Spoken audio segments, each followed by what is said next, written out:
siempre decían, cuando Elsa baja la voz, más de lo normal, malo, porque nunca la levanto, siempre la voy bajando cada vez más. Eso es lo primero. Lo segundo, decir que estoy muy contenta de estar aquí. Yo fui profesora en este instituto en el año 72-73.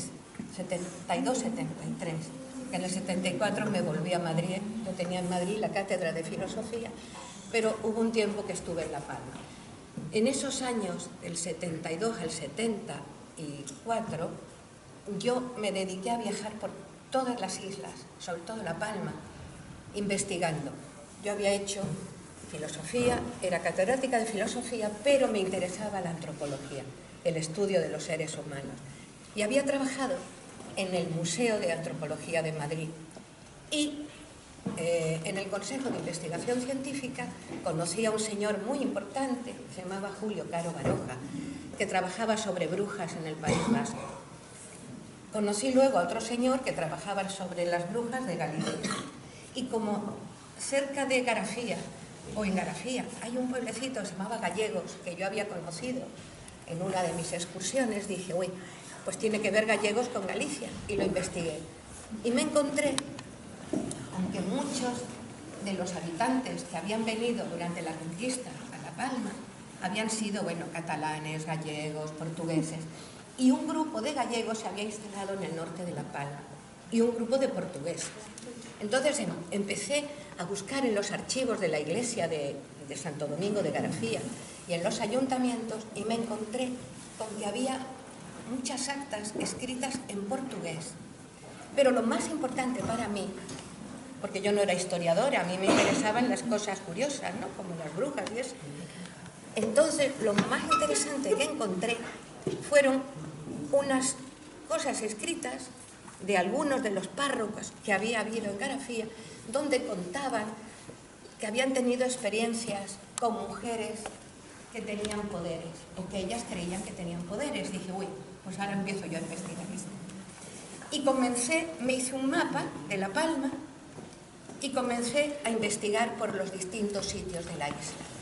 Y fui preguntando si conocían a alguien que hiciera curas o que curara a la gente, o que hiciera pociones para dártelas y curarte las heridas.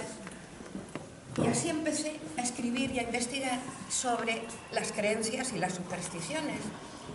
En esas supersticiones me entero, cuando estoy investigando, que hay una señora muy vieja en García que la tienen por bruja. Yo pregunto, abuela, ¿tiene escoba? Me dicen, no, por ahora no la habían visto volar nunca, porque la idea que uno tiene de las brujas es que vuelan, que tienen calderos fantásticos donde hacen manzanas que envenenan para que se las coman las Blancanieves del mundo, etcétera, etcétera. Entonces, yo me dirigí a ese sitio. No les digo nombres porque cuando se hace la investigación se suele citar quién es la persona que te informa y dónde está. Pero en estos casos donde está en duda la honestidad de una persona, no suelo decir su nombre. Pero yo me dirijo a ese sitio. Mi hija mayor, que cumplió ayer 50 años, pero que entonces tenía 3 años, va conmigo. Yo tenía un 600, un coche chiquitito, un 600 que metía por las pistas de Garafía, que entonces eran de tierra en aquella época. Les hablo de 1972. Entonces llego a ese sitio, subo una cuesta empedrada porque no había camino y de repente la vi. Estaba así, tenía un pelo mucho más largo que yo, blanco, pero no se lo vi en ese momento. Llevaba un pañuelo negro, estaba de espaldas y delante de ella había un caldero enorme y lo estaba revolviendo.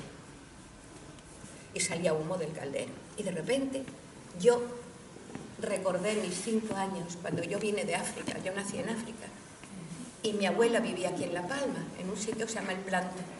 En El Planto vivía mi abuela y entonces me llevaron al Planto. Mis padres me dejaron aquí para que mi abuela me criara, pero no nos dejaban bajar a la ciudad nunca, pues no, yo era muy pequeñita, tenía 5 o 6 años.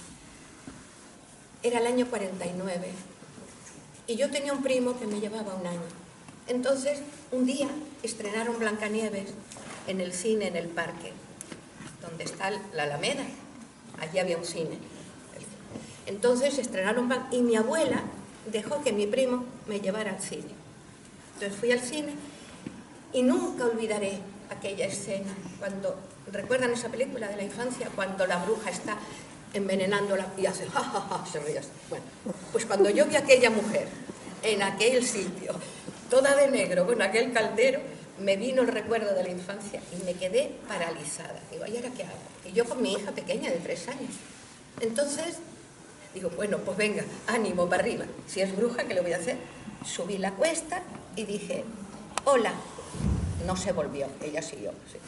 Hola, oiga. Entonces se vuelve aquella mujer. Era tal, la que yo había visto en la película, toda arrugada, con aquel pañuelo, aquella mirada así. Y entonces dije, ay, perdón. Digo, ¿es usted fulanita? Dice, sí. ¿Qué quiere? Ya no me miro más y siguió revolviendo. Digo, es que me han dicho que usted sabe una serie de rezados y de curas para determinadas enfermedades, que usted cura, que usted sana. Dice, ¿le han dicho algo más? Digo, sí, me han dicho que usted puede hacer daño con la mirada, porque lo que me habían dicho es que ella hacía mal de ojo, ¿no? Y que no me dejara que me mirara ni mirara a mí. Digo, también me han dicho que hace usted mal de ojo. Entonces empezó a reírse y se volvió, dice, ¿quiere comer? Entonces yo miré el caldero y lo que estaba haciendo la pobre eran papas. Estaba haciendo un caldero. Entonces yo me senté y ahí empezó mi amistad con esa mujer. Doña María murió hace ya unos años, era muy viejecita entonces, pero ella me enseñó muchas cosas. Ella me enseñó rezados, curaciones, me dio recetas para curar, por ejemplo, el dolor de estómago, los nervios, cuando un hijo se hace una herida, cómo se le cura con, por ejemplo, con las telarañas, no sé si ustedes lo saben. Cogen una telaraña, te haces una herida, no, tú te haces una herida, estás en el campo y no tienes tiritas ni tienes nada, y tú coges una telaraña y te la pones encima. Ella me enseñó que cuando te pica un bicho en el mar, o un bicho, o una avispa, te orinas. Tú coges, si tú estás en la playa y te pica una medusa, te orinas enseguida encima y se te quita el picor y se te cura. Me enseñó cosas que realmente no eran de bruja, eran cosas que saben las personas muy mayores, porque cuando no existían los médicos, ellas aprendieron a curar. Y me enseñó también que yo tenía un drago. Yo tenía una casita en el norte con un drago.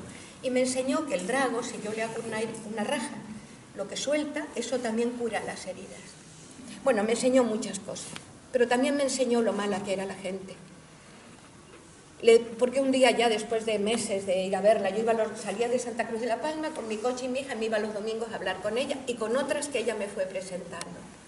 Entonces ella me explicó, ella tenía varios hijos, sus hijos eran de distintos hombres. ¿Qué ocurría en aquella época? Imaginaros, hace casi, no 100 años, pero yo no tengo tantos, pero casi. Ella tenía, cuando yo tenía 31, ella debía tener ya los 70 o los 80, o sea, hace 100 años, sí. Pues que tú en un pueblo tenías un hijo, eras madre soltera, ¿qué ocurría? Pues que la sociedad, el pueblo te rechazaba, ¿no? Te tenía por una mala persona. ¿Qué ocurre con esas malas personas cuando son mujeres? Escuchen bien esto que es importante. Las brujas nacen de esta teoría. Son mujeres. La sociedad no las quiere, las rechaza por alguna razón. En el caso de Doña María, porque había tenido en su vida algunos hombres o muchos, y hijos con ellos. Entonces la consideraban pues una prostituta y en un momento determinado ella se aísla. Es decir, son mujeres mayores, mujeres solas, que han tenido una vida pasada muy difícil y muy criticada, y se aíslan, se van a vivir. Esta vivía en un montecito, pero yo las he conocido en Galicia, que viven en un bosque.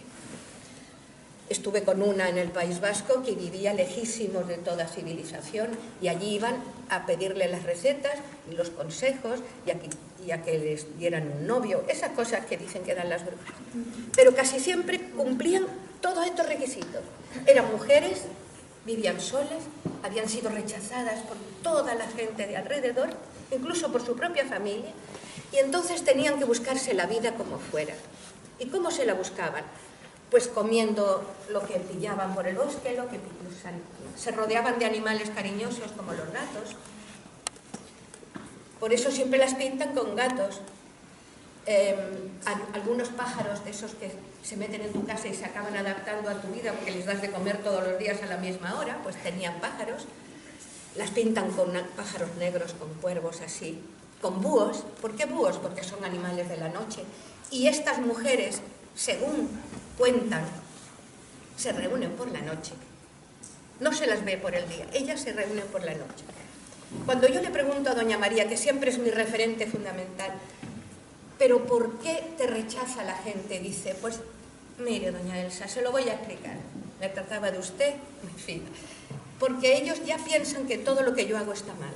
Por ejemplo, si yo miro a un niño, lo miro a la cara, y por la tarde el niño vomita porque se ha tragado de nífero, porque se ha comido una chocolatina entera, porque está malito, y vomita, ya dice todo el pueblo que soy yo, que le echo mal de ojo.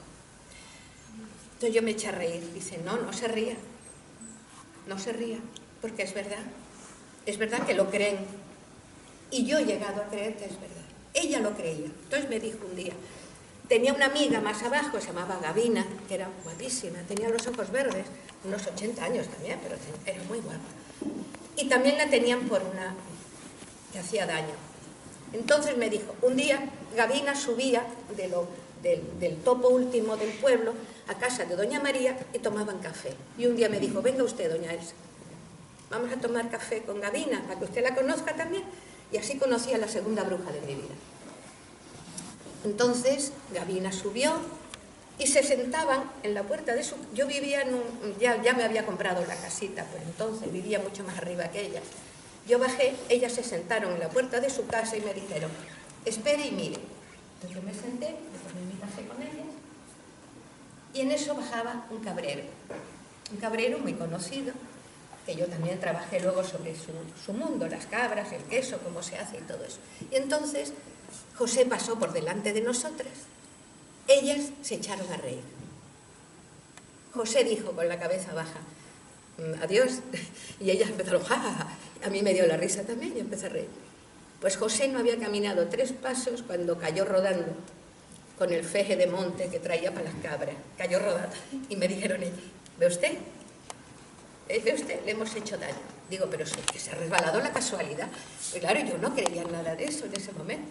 Yo les decía cosas racionales. Digo, es que se ha resbalado porque el feje es muy grande. No, doña Elsa, que lo hacemos y así. Bueno, yo bajo al pueblo un día, porque esto estaba como en el monte, ¿no? Las casitas estaban diseminadas por un monte. Y yo voy al pueblo donde había una venta. Y me siento en la venta. Y empieza la gente a venir alrededor mío a preguntarme, porque tenían curiosidad, querían saber qué hacía yo todos los domingos en Garafía. Y además yo iba con un magnetofón, apuntaba todo, grababa lo que me decían, apuntaba los rezados, todo eso. Y la gente del pueblito se sentó allí conmigo. Y allí fue, imagínense lo que me contaron. Por ejemplo, una me contó. Yo un día pasaba por delante de la casa de doña María. Me miró. Yo venía de coger naranja del monte. Cuando llegué a mi casa, me fui a comer las naranjas y salieron gusanos así de grandes, doña Elsa. Unos gusanos enormes con unos ojos. Me río porque yo... Puede ser que hubiera alguna manzana podrida, pero con una naranja. Pero ellas pensaron que había sido ellas que les habían hecho mal de ojo.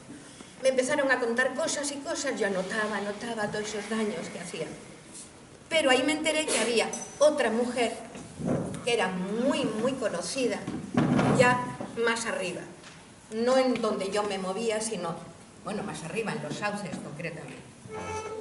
Entonces yo me voy a los sauces a ver a esta otra señora, que también era una señora no muy mayor, pero bueno, también era una mujer que vivía sola y había tenido problemas también. La tenían por una loca como una cabra, decían que estaba loca. A mí no me lo pareció, pero sí me pareció raro lo que me contaba, porque ella me contaba que tenía poderes. Dice, yo, si quiero, convierto a alguien en gallina. Digo, pues muy bien. Yo a todo esto, claro, yo soy muy respetuosa, porque esas cosas hay que oírlas siempre, y no negarlas, sino analizarlas y estudiarlas. Porque luego hablé con médicos, y contándoles todo esto, y me explicaban cosas que eran realmente de lógica. ¿Podía una mujer de los Sauces convertir en gallina a alguien? Pues ella me contó que una chica fue a contarle que tenía problemas con el novio. Entonces, ella le dijo, no te preocupes, tráeme a tu novio, porque la chica le decía, es que yo no sé si ya me quiere o no me quiere. Dice, pues tú tráemelo y lo vemos. Entonces la chica fue con su novio a ver a esta señora mayor de los Sauces. Y la señora mayor, ¿qué hizo? Pues convirtió en gallina al novio. Entonces, todo esto me lo contaba ella muy serio. El novio volvió a su casa, la madre del novio, un escándalo en los Sauces, porque claro, ¿dónde estaba su hijo? Su hijo no aparecía por ningún sitio. Pero la gallina estaba allí, en casa de la bruja. Bueno, esto fue un follón, esto es, en los Sauces todo el mundo conoce a estas, bueno, la conocía, toda esta gente ya ha muerto, estoy hablando de hace 50 años. Entonces, bueno, ¿qué pasó con la gallina? Pues que él debió pensar que el estado mejor para él era ser otra vez el novio de la chica, lo pensó mejor y volvió a su estado natural, después de unos días de castigo, y volvió con ella. Y la relación siguió adelante, no sé si se casaron o no, pero ella se fue muy contenta. Todas estas consultas, no se engañen, se siguen haciendo. Hoy día existen lo que yo llamo las brujas buenas, como ha dicho Mercedes. Las brujas buenas son curanderas, hierbateras, gente que te cura con un rezado, esa mala mirada que dicen que hay. Hay gente que sigue creyendo en eso. Y por ejemplo, yo tengo una niña que era muy chiquitita, que ya es una mujer, que vive en Burgos, que llama a su madre cada 2 por 3 para decirle que tiene mal de ojo, porque tiene náuseas. Y la madre le hace un rezado por teléfono, porque la madre es especialista en rezados. Y los cura. Yo personalmente he visto solo un caso, curar una cabra, eso sí lo he visto yo. Y puedo jurar lo que lo vi. Una cabra enferma, con las ubres muy hinchadas, muy doloridas, le llevaron la cabra a una señora, esta señora, que tampoco vive ya, Alba, que mi hija se llama así por ella, mi hija pequeña, porque era una señora que yo quería mucho, le hizo delante de mí, cogió una ramita, arrancó del suelo unas ramas y le hizo un rezado a la cabra por el lomo, así un rato. Los rezados suelen ser rezados religiosos, por ejemplo, San Antonio te cure, San Juan te proteja, la Virgen no sé qué. Siempre son relaciones con la Iglesia y con rezados de verdad. Un Padre Nuestro, a lo mejor, a veces, una Ave María, y luego el rezado. Siempre hay un santo que te cura algo, que te hace encontrar algo si pierdes. Bueno, ustedes saben muchas de esas frases que se dicen, ¿no? Santa Rita, Rita, lo que se da no se quita, San no sé quién para que encuentres lo que acabas de perder y estás todo el día buscando y se lo encomiendas a ese santo y de repente te aparece lo que has perdido cuando menos te lo... Bueno, hay muchas creencias, supersticiones de este tipo, ¿no? Yo digo siempre creencias, supersticiones, cuidado, para que distingan, porque a veces van muy unidas. Hay creencias que son de lógica y hay creencias que son un poco inventadas o imaginadas en otros tiempos, pero que han llegado a nosotros a través de nuestros padres, de nuestras abuelas. Las abuelas saben montones de rezados y de cosas de estas maravillosas. Y lo del mal de ojo, seguro que tenéis alguna abuela todavía que te encomienda algún santo y te hace el rezado para que no vomites. Eso, mano de santo, y además dejas de vomitar, es automático. Eso funciona y funciona así. Pero yo estaba contando que era lo del novio, no. Estaba contando otra historia. La cabra. Ah, la cabra. Y la cabra, por la tarde, esto fue por la mañana, le hizo el rezado y por la tarde la cabra que yo estaba en la casa comiendo con esa familia, la cabra ya no tenía las ubres hinchadas, la cabra estaba muy contenta y feliz, ya no tenía pena en los ojos. Porque las cabras tienen pena en los ojos, siempre lo digo, las cabras son muy tristes, siempre te miran así, con una pena tremenda. Las cabras son animales especiales, y que se enferman también por una mala mirada, créeme. Bueno, no les sigo contando más historias, pero porque todas estas mujeres con las que yo traté, a las que vi trabajar, ellas lo llaman trabajos, curar una enfermedad, curarte la piel. ¡Ay! Conocí una muy curiosa en Cova de Agua. En Cova de Agua había una mujer maravillosa que curaba las carnes abiertas. La carne abierta es cuando tú te caes en el gimnasio. Esto para los profesores de deportes es muy bueno. Cuando tú te caes en un gimnasio o te abres una mano, eso que llaman, no sé cómo lo llaman, ¿cómo lo llaman? Cuando se abre una mano así es. No, ¿eh? Un esguince, bueno, carne abierta. Es como si la carne se te abriera de repente. No es herida exterior, es como por dentro. No, es el músculo el que se te parece que se... Bueno, doña Andrea te recibía en su casa. Tú llegabas y le decías, doña Andrea, tengo la carne abierta pues aquí, o aquí. Y entonces no te tocaba, cogía un trapito, una tela, una aguja, hilo, y te cosía la tela mientras rezaba. Fulanita, Elsa, se cura la carne, mientras va rezando va cosiendo, ¿no? Te va invocando a un santo, Santo Tomás te cure, no sé qué, no sé quién, y te va cosiendo, cose la telita. Cuando la tela se acaba de coser, se te va el dolor. Bueno, cuando yo presento estas investigaciones, estos hechos concretos, grabados y fundamentados en medicina, a médicos con los que yo trabajo, en aquella época trabajábamos un grupo, la medicina popular en Madrid, en el Museo de Antropología, me dan una explicación. Bien, la explicación casi siempre es muy parecida, ¿eh? Y es que la mente humana es prodigiosa. Si a ti te miro a los ojos durante un rato largo, bueno, no, vamos a hacerlo al revés. A ti te dicen que va a venir una mujer que es una bruja y que tiene poderes, no te explican más. Y entro yo. Y tú vienes a verme. Y yo te miro durante un rato largo y te convierto en un pájaro. Tú sales volando. No es que ella salga volando, es que ella vuela. Es que su mente, el prodigio de la mente es tan grande que cuando yo estudié lo de volar, ¿por qué vuelan las brujas? ¿Por qué vuelan? Hay una explicación. Bueno, hay varias explicaciones. La primera, porque ellas tienen una serie de hierbas y de cosas que pueden tomarse que les hace creer o sentir el vuelo. Por ejemplo, en el monte hay una serie de hierbas que yo tengo anotada la receta, no se las voy a dar, porque contiene además algunas plantas que son muy peligrosas. Ellas hacen una pasta que se unta. Se la untan en las axilas, se la untan detrás, en sitios donde la piel absorbe muy rápidamente lo que entra en el cuerpo. Bueno. Y en algunas partes muy íntimas del cuerpo, las mujeres también se ponen esos productos.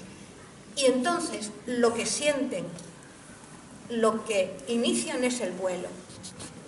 Y es un vuelo a veces, ellas juran y perjuran, juraban y perjuraban en la Edad Media que volaban, ¿eh? Y por eso las quemaban. Quemaron tantas brujas en Europa que no se pueden ustedes imaginar. En La Palma quemaron, quemaron pocas, pero quemaron a una, Agustina, porque ella juraba y perjuraba que volaba por Fuencaliente. Pero claro, ¿quién iba a demostrar? No había un médico que explicara por qué aquella mujer de verdad pensaba que había volado. Pero es que ellas consumían determinadas plantas, se untaban el cuerpo con determinados ungüentos que les daban la sensación de que emprendían un largo vuelo, porque además veían cosas que no veía nadie. Recorrían mundos que nadie podía ver. Es el mismo síntoma de las drogas, de algunas drogas muy fuertes, que hacen que el que las toma y las consume sientan que están, pero volando, o que pueden volar. De hecho, ha habido gente que ha consumido esa misma droga y se ha tirado por una ventana, porque ha pensado que, claro, pensaban que podían volar. Ellas lo creían. Incluso en La Palma hay un acta de esta mujer que quemaron, la pobre Agustina, donde ella jura y perjura, a pesar de las torturas que le hacen porque la tortura para que confiese, ¿no? la Inquisición en aquella época, llegó hasta Canarias. Y entonces ella jura y perjura que ella ha volado. Que ella ha volado y otras cosas que, bueno, que ellas juran y perjuran que les pasa. En Garafía a mí me dijeron: tenga usted cuidado, doña Elsa, porque usted está tratando con toda esa gente y un día va a tener un problema. Porque ellas se reúnen y me daban los sitios localizados. Se reunían en la Fuente de los Poleos o se reunían en distintos lugares de la isla, donde organizaban bailes y jolgorios y unos bailes que te caben. Se reunían todas las brujas allá. Bueno, de hecho conocéis sitios, ¿no? El Bailadero de las Brujas, sitios que hay en la isla que tienen nombres donde dicen que ellas se reunían antiguamente. Y se reunían y bailaban y cantaban. Y luego había los hombres, cuidado con este tema, que llegaban y decían: yo las he visto, yo he estado bailando con ellas. Eran mujeres guapísimas. Cuando eran 4 viejas, ya les digo, arrugadas, de pelo blanco, desastrosas, pues no. Cuando llegaban a esas reuniones se convertían en muchachas guapísimas, eso decían ellos, con las que ellos bailaban, etcétera, etcétera, y se corrían su cuerda. Entonces, esos lugares, la iglesia, la parroquia de Garafía, o la parroquia de Fuencaliente, o la parroquia de Mas, o de donde fuera, denunciaba esos bailes. Yo me puse a investigar. Incluso conocí a un señor muy viejecito que iba a esos bailes y le apreté las tuercas, sin torturarlo. Le apreté las tuercas y le dije: dime la verdad, ¿tú las viste? Sí, había un grupo de chicas guapísimas en una fiesta cerca de Olla Grande. Digo, bueno, ¿qué tanta chica había en Garafía en esa época? Bueno, y además desnudas, contaban una cosa maravillosa, eran como yo qué sé, como mujeres extraordinarias, maravillosas. Pues era mentira. Ellos se iban de juerga, dejaban a su mujer en casa y le decían: mira, me he entretenido porque me he encontrado con unas brujas que me han retenido a la fuerza, o lo que... Mentira, seguro que se iba por ahí de jarana con la primera que encontraba por el monte. Pero la creencia popular, sí, es verdad, no se rían, hay mucho de malicia en eso, hay mucho de cuento chino. Bueno, vale. Y les cuento la última, que es una historia muy bonita que yo le conté a un cantante que se llamaba Carlos Cano, ya murió. Le conté la historia y le encantó. Y luego salió publicado en un disco una canción que me dedicó el cantante. Y le conté la historia de La Palma. Hay una historia preciosa que la cuento en esa novela. Es una muchacha, se casa y al poco tiempo les va mal económicamente. Es la época de penuria en La Palma, cuando hay mucha crisis y la gente se marcha a Cuba o a Venezuela o al Brasil o donde sea. Y entonces el marido se marcha a Cuba, se va a Cuba, se pone a trabajar en La Habana, pero pasan los años y él no vuelve. Entonces ella se hace bruja, se reúne en la Fuente de los Poleos con otro grupo de brujas que le enseñan a volar, y entonces decide, ya que vuela, se va para Cuba una noche, sale de La Palma, coge ese vuelo, pum, pum, pum, y se va a La Habana. Llega a La Habana y se va a ver al marido. Pero, como no quiere que él descubra que ella es bruja, se disfraza, se viste, se convierte en una china. En Cuba yo las conocí, por ejemplo, las negras, la mezcla de la raza de la negra y china, salen las mujeres más guapas que se puedan imaginar. Son las chinas, que son medio mulatas, pero con rasgos, bueno, son guapísimas. Y entonces llega, se viste de china, de guapa, de mulata guapa, y se va a ver al marido. Y lo enamora, claro, porque es tan guapa que se enamora. Y él está con ella. Entonces ella, al día siguiente, se levanta, pum, pum, y otra vez volando para La Palma. Imagínense ese vuelo de noche de Cuba a La Palma. Pues llega a La Palma y recobra su cuerpo natural y su vida. Y está en La Palma. Y a los 9 meses tiene un niño. Tiene un hijo. Imagínense ese escándalo en el pueblo. Esa mujer con ese niño, que el marido lleva no sé cuántos años allá en Cuba, y ella embarazada. Pero tiene al niño y ella se calla, no dice ni mu. Se queda y pasan los años. 12, tiene 13 años el crío. Y un día él vuelve ya está cansado de estar en La Habana y se vuelve para La Palma. Y cuando llega al pueblo se encuentra la mujer con este niño. Me olvidaba una cosa muy importante. La noche que ella está con él en Cuba, él tiene un arcón pequeñito y ella le roba un pañuelo de seda, de La Palma que él tenía. Coge el pañuelo, lo guarda y se lo esconde y se vuelve con él. Que es muy importante el detalle. Entonces, cuando él llega le dice, pues y este niño, bueno, le da una paliza, muy típico de la época. Le pega una paliza, me engañas, eres una... ¿Y qué pasa con...?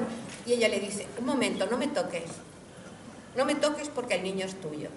¿Cómo que el niño es mío si yo llevo como 20 años en La Habana y el niño tiene 13 años? Dice, sí, cuéntalo. ¿Recuerdas aquel día que estuviste con una mulata china guapísima? Entonces él se queda así, dice, sí. Dice, ¿recuerdas la fecha? Dice él, pues sí, tal día, tal año. Dice, pues este hijo es tuyo. Entonces le dice, no, mentira, no sé qué, le da otra paliza. Y entonces ella dice, espera, va a su habitación y le trae el pañuelo y dice, ¿recuerdas este pañuelo? Dice, ¿qué hace este pañuelo contigo? Dice, me lo regalaste esa noche. Tú no sabías que yo era tu esposa, pero me regalaste este pañuelo. Y esta es la prueba de que este hijo es tuyo. Bueno, la canción cuenta esta historia, la cuenta así, casi entera. Yo en la novela le doy un final terrible porque él, claro, se monta el escándalo, porque a todo esto en el pueblo la han rechazado. Imagínense como a todas ellas, ¿no? A las brujas. Vive apartada, todas estas cosas que hacen ellas cuando las apartan. Y en la novela él vuelve a intentar, la insulta y le dice, pues no, porque ese niño no es mío, tú eres una cual, y empieza a darle una paliza. Entonces ella, que tiene poderes, lo coge así, lo levanta en vilo y lo tira para el barranco. Me encantó escribir eso. Yo me sentí feliz de que lo tirara para el barranco. Sí. Ahí se acaba la historia. Eso, sí, es una historia. Es una historia. ¿Ya es la hora? Tiene que ir.